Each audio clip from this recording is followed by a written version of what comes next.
to the second recital of the day, Battu. Battu Nritya.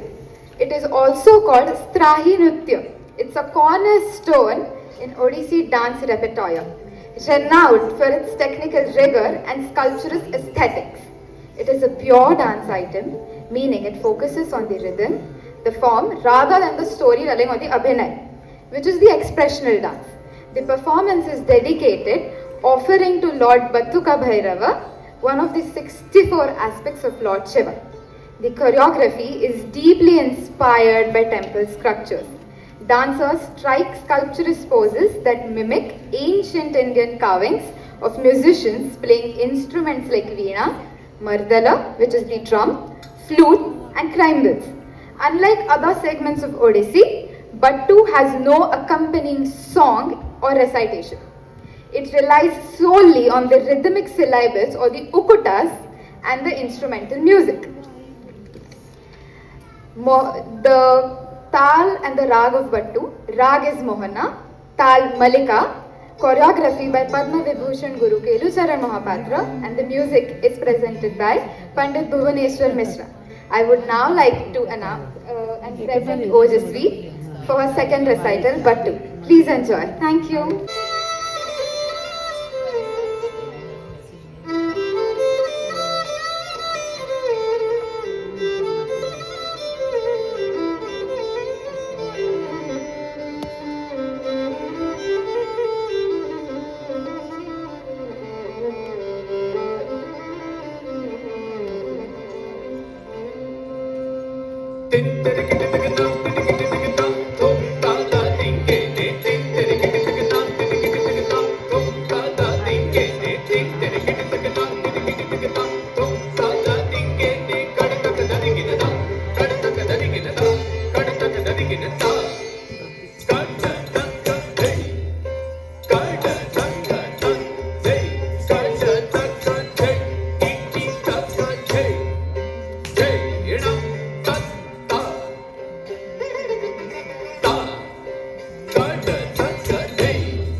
Jump,